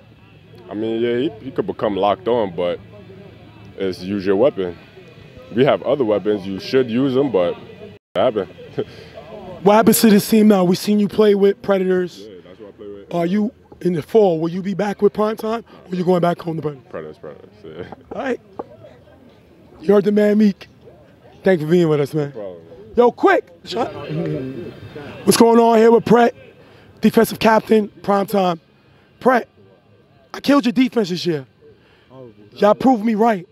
What was wrong with y'all defensively this season? Not following the call. Everybody discombobulated. Word mouth. Yeah, but I saw it. That's basically all. Like, yo, go man. People got the same man. Sit zone. They're not playing the zone right. It's just horrible. Like, we give up on the 4th down. We'll have a nice 3-down set defense in the 4th down. We give it up. Talk about 2 huge touchdowns. Jump ball that they was able to get, and the one that Fish, Strag was able to get him to roll out. Fish was able to run it in. 2 big touchdowns. What happened on those 2 plays? The first one was a fluke play. I give him that. The second one is no effort. No effort. That's my man, Strag. I love him. That was no effort. You gotta, it's the players. You gotta dive. You gotta give it all. You gotta dive your soul at him. Like, come on, man. You gotta know better. You gotta know better. Ghost's main thing was, it comes down to Tiki. Tiki threw 3 interceptions. Yeah, man. Y'all lost. Not only was this a huge loss, for the rest of this summer, y'all gonna be the laughing stock of the league. Did Primetime personally take a hit today? How much intos did he throw this season? Oh, wow. The last 3 games, I would give you 8 interceptions in the last 3 games. You know why defense was like last in the league, one of the last in the league? That's why. You got to give us some type of credit. We playing 3 extra possessions on defense. 3 extra possessions on defense. And then we probably not scoring every time on our possessions. So, you know what I'm saying? Did Tiki have a man crush on Meek? Yeah. He missed a lot of guys. Pig was killing. Pig was killing. They went away from Pig. He was killing. See a lot, again, a jump ball to Meek towards the end of the game. Did what help China be in this season hurt China at the end of the season? Yo, he lost all his mechanics once we got them 2 guys. Tiki, before these 2 guys came, we chopped it up. Like I was telling you earlier before the game, I was killing. We was doing routes, everything. All the guys was doing. We ain't had these athletic guys like this. Now he got these guys. He just all day. No mechanics no more. Everything is lost. Like everything. And this is a smart guy that been doing it for how long? Tiki, what? Probably 40 something. How long you been doing it? Too damn long. Too damn long to be doing this. Too damn long. You been doing this. Come on, Tiki. Yeah. I mean, come on, my fault. Quick. First of all, was your team too focused on playing Storm next week? Oh, but of course. It's the first time we ever played on a Saturday. Now, not only we played on a Saturday, we lost on a Saturday. That shit is ridiculous. I mean, come on. It's a Saturday, man. Yo, Brett, it's Saturday. Drop it. It's Saturday. We're joking about this all week. We playing on a Saturday. Now we going home on a Saturday. We got what we should have got. You was beefing with Tiki all season. But you stood on the team when you could have left. I know several teams that was willing to pick you up. Loyalty is everything with me. Did it burn you? It burned the shit out of me because I got nothing but a kick in the ass. Because I told y'all this dated all back to East New York. In the last 9 games that I've played with him, I've gotten 4 passes and 2 catches. And y'all seen the passes that I get. Look, I hated to come. I didn't come one week because you did call me a cancer, and I would rather put my team in front of me. I'm not going to be the reason why my team loses. But we lost that game anyway. So, okay, and then every week, it's the same thing. How many times when we need 10 yards, I'm on the sideline. But it is what it is. I'm an old man. I ain't got shit. But he's still just throwing to Nas and to Meek. And at some point, look, I love Nas and Meek, and they're by far the best athletes on our team. But, dude, yo, there's 4 other dudes that you got to hit. On their last drives with all those up incompletions, we had Strag open on the sideline. We had Pig open on the sideline. Yo, why are we going for a home run? Throw them to 10, let them get out of bounds. We started all over and you regroup. So now instead of throwing it from the 55, from the 45 over there, we'll be throwing from the 30. I mean, he's too smart for this. He's been doing this for 25 years. At what point? And you don't have the arm strength to keep making those throws. I tried to come in to throw that bomb, but he didn't do it. And when do you put yourself in front of the team? It's supposed to be prime time before everything. That's the only reason why I'm here. Quick, this is a wild card team y'all lost to. A wild card disgusting. Team. We have never been in this situation. You know, think about it. We've had wide bodies like me and Lefty. We could count on our hands how many receptions or even targets we get. Pig has been killing every time he gets the ball thrown to him, but that's few and far between, you know, and the only ones that get the ball thrown to him is Meek and Nas, and I love them both to death, but at some point you got to use them as decoys and get everybody, because everybody else is open. Meek said look, I hate throwing my own under the bus, but this is embarrassing. I've been prime time since the 2nd year of his existence. And this is the first time we going home on a Saturday. Our worst games usually are in the Final 4. And this is a glorified C, a glorified C2. And we going home on a Saturday, on a play-in game?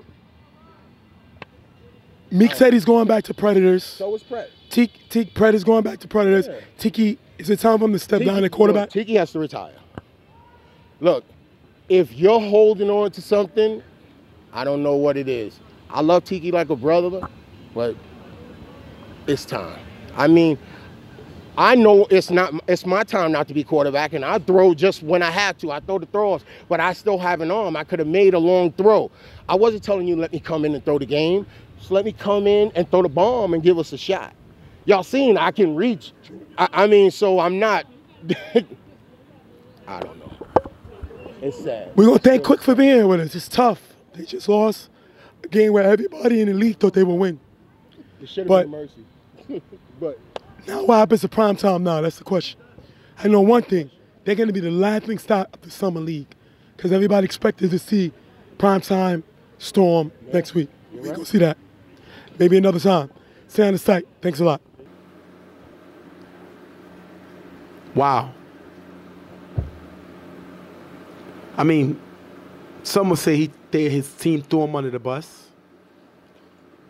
I mean, I think everybody should take blame.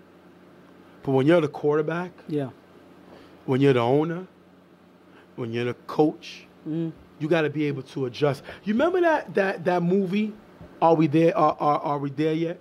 Okay. The Part 2 movie? Yeah. I didn't see that movie. Okay, the Part 2 movie, the gentleman, and we'll show a picture of him. He was a guy, he was a realtor. Mm-hmm. So he sold Ice Cube the house. Yeah. Right? So then the guy was like, well, we got a power guy that you can hire to fix the power, you know what I mean, in the house. He was the same guy. He just put on a different hat and became somebody else. Then, when they went and got a legal power job because they didn't want to pay him because it was too expensive, he became like the marshal who came in and shut Ice Cube's illegal power down. He was a marshal. He was then when he needed somebody to repair the house, he was a repairman. So this guy literally put on different hats and was able to do the job. Good movie. Tiki can't do that. Yeah. He can't be the coach.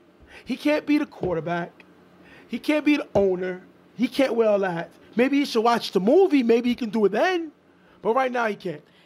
He let his pride get in the way of his coaching. Why? The downfield balls thrown should not have been thrown by Tiki. Tiki has no arm strength. When you needed a shot, especially last play of the game, Quick throws the ball up. Let Quick do it. Yeah. When you see you were struggling to get the ball certain parts of the field, you should sit yourself down. Or do what?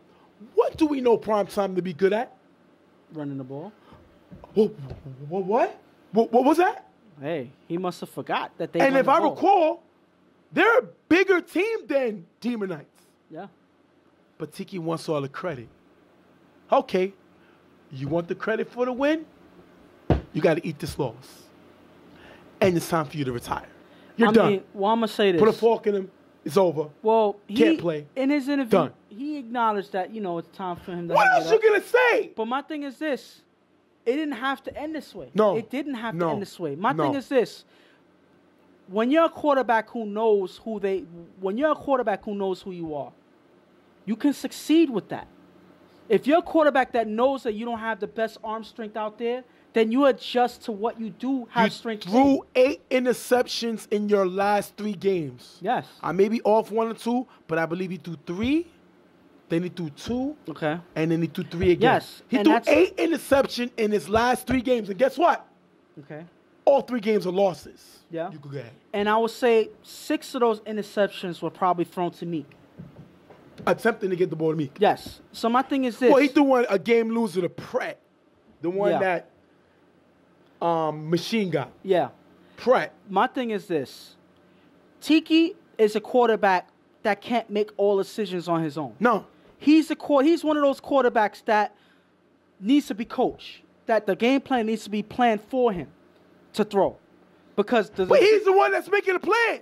That's the problem.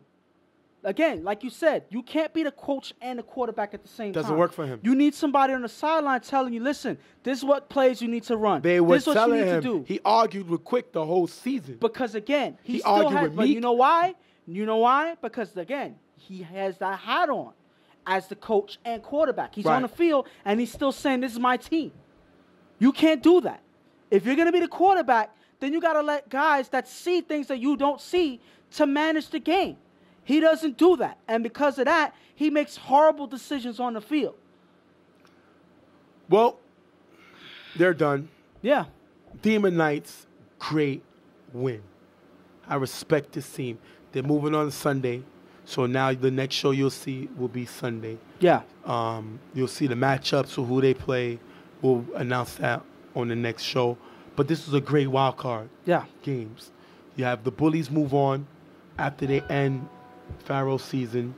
Demon Knights beat Commission, and then they beat Primetime. I don't think it was an upset because they beat Primetime in the regular season.